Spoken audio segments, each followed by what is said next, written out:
Kitu kwa ushahidi. Nimekuja Naksi. Lakini moja kati ya kitu ninachokipenda ni ushahidi. Ninaposema ushahidi, wazungu mnaita testimonial.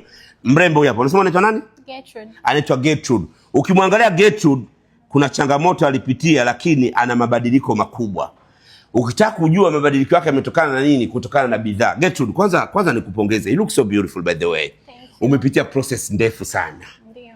Kwa kweli kwa mara ya kwanza nilivyokuona nisingotamani hata kuomba namba yako ya simu. Sasa hivi navutiwa. Niambie hatua ulizopitia na bidhaa za Naksi ulivyokuwa unazitumia. Nimeambiwa kuna bidhaa za asubuhi, kuna bidhaa za mchana, kuna bidhaa za kulalia. Nionyeshe. Okay. Mimi hapa nilianza na hii face wash wakati wa asubuhi. Natumia hii face wash and then natumia hii toner kwa ajili ya kusafisha uso wangu. Baada ya hapo natumia hii anti-acne serum and then natumia face cream. Nikisha apply face cream kwa ajili ya asubuhi, nakuja hii sunscreen. Hii sunscreen ni nzuri sana.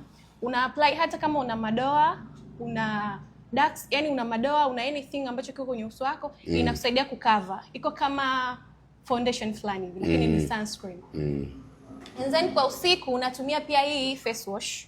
And then unairudia tena hiyo. Narudia hii face wash. Alafu natumia hii toner nyingine kwa ajili ya usiku. Ndio. And then nakuja hii hapa anti-aging serum. Nikishatumia hii serum, nakuja natumia hii vitamin E serum pia. Alafu natumia hii face cream. Hizo za usiku hizo. Usiku tu. Nikimaliza hii face cream, kuna hii hapa retinol kwa ajili ya kuondoa weusi chini ya macho. Mtone. Hauno. Basi kuna watu mnajidanganya. Sio mimi silali sana. Na weusi chini ya macho. Hapana. Huo weusi unatoka Wanahitaji watumie retinol. After hapo nimemaliza products zangu za usiku.